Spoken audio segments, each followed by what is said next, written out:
Hello, my name is Steven.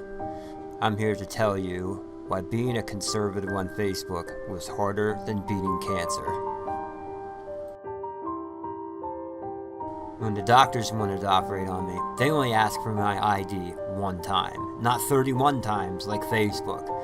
It started when I posted conservative articles to my Facebook pages. They were not clickbaity, no fake news, just honest conservative news. Hours later, I'd try to sign back in, only to be greeted by a box that suggested posting conservative news is a suspicious activity.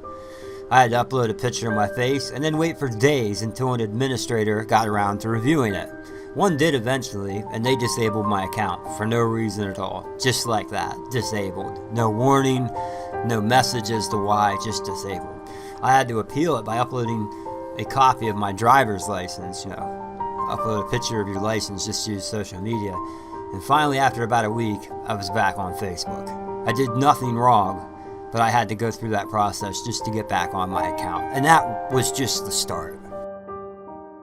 Within a few hours, I was locked out again. I didn't even have the time to post anything. And then it happened again, and again, sometimes 3 to 4 times a day. After uploading a picture of my face, I'd get back in within an hour now. I thought that maybe it was a glitch with my account, something was going haywire, so I had a couple of friends help me with running the pages, and sure enough, the same thing started happening to them. One by one, they were locked out of their accounts. Some would never get back in. Facebook said that option wasn't available, without doing anything wrong. The only crime being helping me run my conservative pages, real people with real emotions and real hearts, were erased from existence by Facebook.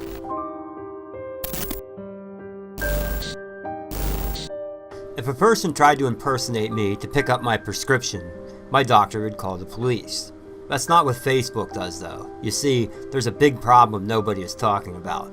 Thousands of fake conservative pages, ran by people in Macedonia, Pakistan, and India, as well as several other countries, are stealing content from American journalists. And then they use that content to grow Facebook pages, while they pose as Americans. When the pages reach a set number, they are sold to conservatives for a very high price. When you report them for copyright violations, Facebook will argue fair use on their behalf and refuse to disable the content. If you leave a review on these fake pages and warn the general public that they are illegally stealing all of their content and re-uploading it, Facebook will ban you to shut you up. You're not supposed to talk about this problem, and you'll get punished if you do. Apparently, stealing from people is okay, as long as you're stealing from a conservative. This has gotten so bad that when I profiled the top 10 conservative groups on Facebook, over half the videos are stolen from American journalists. Sometimes you can even see where the people posting the stolen content are posting from. If my doctor were African American and he asked me who I voted for, if I told him Donald Trump, he certainly wouldn't kill me.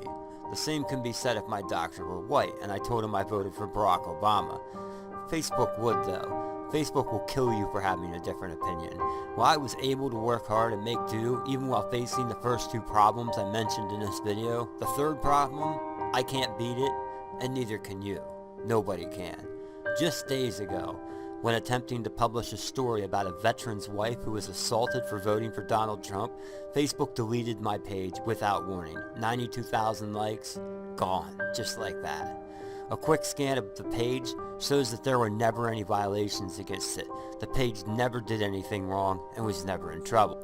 Facebook literally deleted the page for posting conservative news when the page had no prior problems. I received a notification saying my page has been unpublished and cannot be republished.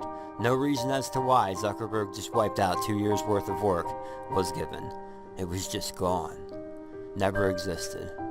Don't bother appealing it, even if you do as I did, and politely ask them to explain. Why was your page deleted? Why just erase 2 years worth of work for no reason? No explanation. You'll get a pleasant response from Zuckerberg like this: "That's it. You're too conservative. See you later. Your kind isn't welcome here." He'll even be a nice guy and ban your wife from Facebook. Hey, she's married to a conservative. She deserves it. I know what they always say. It was a mistake. We're sorry. And then a few months later, the same mistake is made somewhere else. People always ask me, is this conservative censorship? I tell them, this isn't conservative censorship. This is conservative genocide. If conservative likes were people, this man would have sent more people to the grave than Adolf Hitler. But he'll always tell you, there's nothing wrong. Nothing to see. We'll make changes. It'll get better. But it never does it? Remember when Micah Xavier Johnson killed 5 Dallas police and injured 9? One of the pages he liked was called the African American Defense League, a page that continually told African Americans to shoot police. Facebook ruled it was not a violation of their community standards. Micah Johnson did just that. Did it get any better after that? Remember the case of the white special needs teenage boy being tortured on Facebook Live by 4 African American suspects in Chicago? Not only was the video left on Facebook for a while, but Facebook itself helped incite this. This screenshot proves one of the attackers was influenced by Nocturnus Libertas, a Facebook page that continually incites violence against police and white people in general. It's been on Facebook for years, but it's not conservative journalism, so they're not going to do anything about it. I mean, she's even allowed to harass conservatives by sending them pictures of their own children with their address on it. And we've all seen what happens when people that follow her page actually show up for your child. At one point there were memes made to show how frustrated people were with Facebook for not banning this page. How about when Steve Stevens live streamed his murder spree? How about when a Thai man hung his 11-month-old daughter and then killed himself? How about when Chelsea Schilling found child pornography? How long did it take Facebook to remove these types of content? Days? Weeks? Did they even remove it? But what did they remove right away? Conservative journalism. What's not removed right away? They discovered child pornography problems on Facebook 6 years ago. 6 years later, it seems like no progress has been made. It's as if Facebook considers conservative ideals more of a threat than people who rape children. Friends, this man is leading us down a very dangerous path, and we get closer to the end every day. His blue cancer has destroyed individuality, creativity, and imagination. His blue cancer has poisoned our families, our politics, and our media. We've all known there's something terribly wrong here. When do we do something about it? When do we say this isn't worth this, or even this? What makes this worth this? There are people who have walked into the pit of hell and sacrificed their life on the altar of freedom so that I may have the rights I have today. In our history, we fought everyone from Hitler to even ourselves in the pursuit of freedom. Today in 2017, there is a war for your freedom raging on, and you are getting slaughtered. While America might be associated with freedom, online, it's the least free place on earth. 2 companies control almost all your speech. 48% of you get your news from Facebook. I wonder how many of the remaining 52% use a site called Google, a phone called Android, or a browser called Chrome. Both companies continually express an interest in censoring the press. The enemy has used an advanced network web to breach your defenses and infiltrate even your closest of family.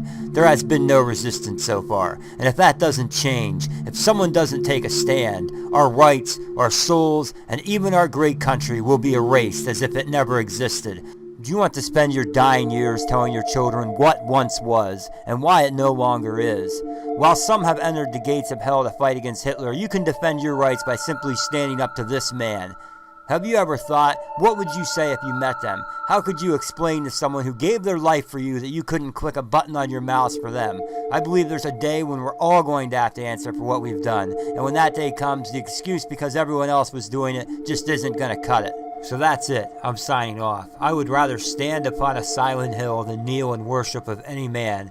I have warned you about the Dallas police shooting, the Chicago torture, Antifa, and a host of other problems months before they happened, and I'm going to warn you one final time. Media, especially conservative media, you'd better get off this website or you're going to be choked to death slowly before you are discarded like yesterday's trash. Americans, regardless of political affiliation, if you don't take action now, you're going to settle for no rights later. Stand up to this man. Defend your rights. Defend your child's future, or spend the rest of your eternity wishing that you had.